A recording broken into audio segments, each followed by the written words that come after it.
अस्सलाम वालेकुम। तमाम देखने और सुनने वालों को एक नई वीडियो में खुश आमदीद। दुनिया भर में शादी के मौक़ों पर अजीबो-गरीब रस्म रिवाज देखने को मिलते हैं। ताहम भारत में भी एक ऐसा कबीला है जो कि अपनी बेटियों को शादी के मौका पर 21 जहरीले सांप जहेज़ में देता है। भारतीय रियासत मध्य प्रदेश में जूरिया कबीले के लोगों में ये रस्म पाई जाती है। इस कबीले की लड़कियां शादी की रात को अपने शौहर को 21 जहरीले सांप जहेज़ में देती हैं। ये रस्म इस कबीले में सदियों से चली आ रही है। उनका यकीन है कि अगर बाप अपनी बेटी को जहेज़ में सांप नहीं देता तो उसकी बेटी की शादी टूट जाएगी।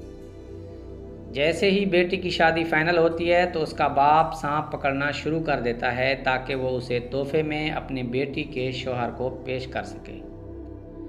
शादी के मौके पर एक खूबसूरत संदूक में दूल्हे को तोहफा दिया जाता है और तोहफा पूरे कबीले के सामने फ़ख्रिया तौर पर पेश किया जाता है।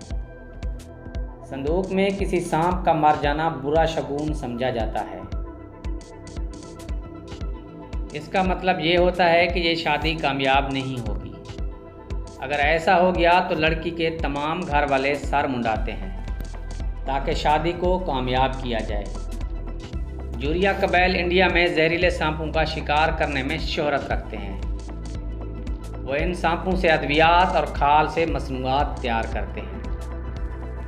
अगर आपको ये वीडियो पसंद आई हो तो वीडियो को लाइक कर दें। चैनल पर पहली बार आए हैं तो चैनल को सब्सक्राइब कर दें। अल्लाह हाफ़िज़।